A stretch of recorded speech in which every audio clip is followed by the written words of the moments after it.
Welcome back sa Sangkap Sarap TV!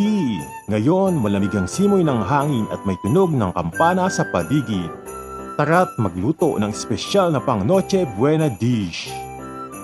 Ang kalderetang Batangas. Rich, creamy at may tamang anghang na paborito ng mga pusa sa bahay.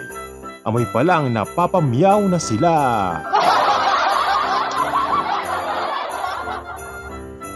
Ingredients Christmas Edition.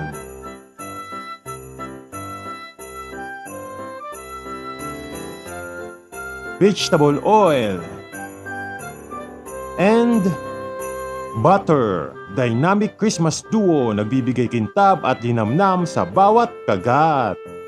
Onions and garlic. Parang Christmas light, nagbibigay kulay at aroma sa lutuin. Beef. Juicy at malambot na karne, parang yakap ni Santa, punong-puno ng pagmamahal. Salt and black pepper. Simple pero essential, parang family laging andyan para mag-balance ng lahat. Soy sauce and Worcestershire sauce, the umami pair na nagbibigay lalim ng lasa. Parang friendship goals ngayong Pasko. Tomato paste, rich and red, the color of Christmas and love. Pineapple juice, sweet and tangy, parang holiday cheer sa bawat lagok. Water, para sa tamang timpla at lambot ng karne. Potatoes, pampabusog at pang-stretch ng handaan. Liver spread, secret na nagbibigay creamy holiday hug sa bawat subo. Cheese, melted Christmas magic sa ibabaw ng sauce. Red chili, para may konting spark sa malamig na gabi ng Pasko. Step by step cooking procedure holiday style. Step 1. Start the Christmas aroma. Sa kawali, painitin ng mantika at butter.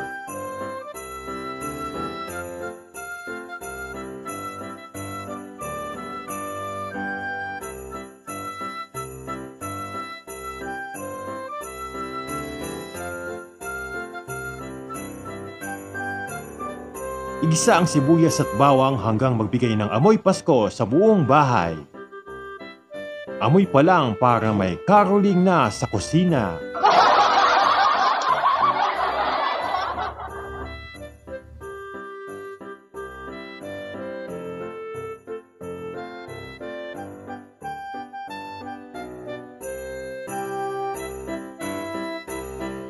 Step 2. Serve the beef with love.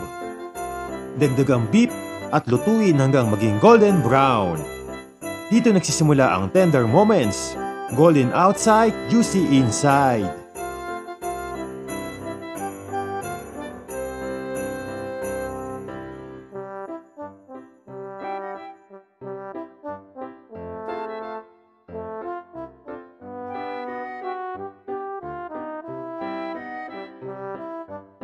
Step 3. Season the spirit.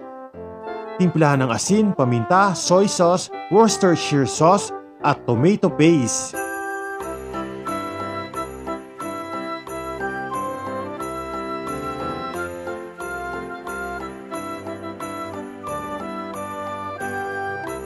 Haluin hanggang maghalo ang kulay ng Pasko. Pula, kayumanggi at sarap.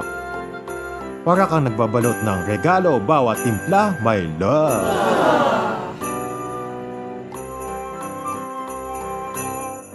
Step 4. Simmer the magic.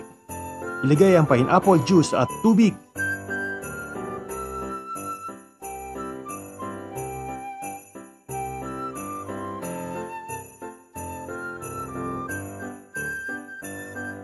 Takpan at pakuluan. Pag kumulo, hinaan ang apoy at hayaang lumambot ng dahan-dahan. Habang lumalambot ang karne, mas sumasarap ang Pasko. Step 5. Add the creamy joy. Pag malambot na ang beef, idagdag ang patatas, liver spread at grated cheese.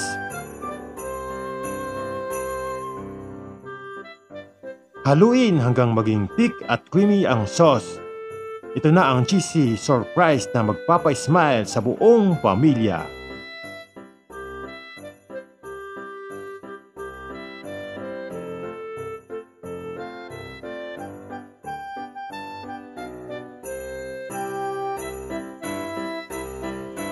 Step 6. Finish with a kick.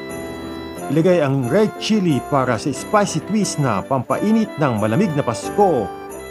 Konting anghang para sa manghang na Pasko.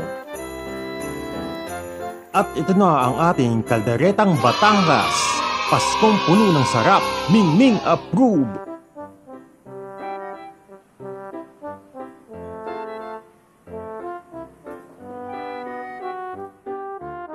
Kung nagutom ka sa video na ito, alam mo na ang gagawin. Like, comment at subscribe para sa more Meows Sarap's recipe dito sa Sangkap Sarap TV. Shout out sa lahat ng mga kasarap sa solid supporters.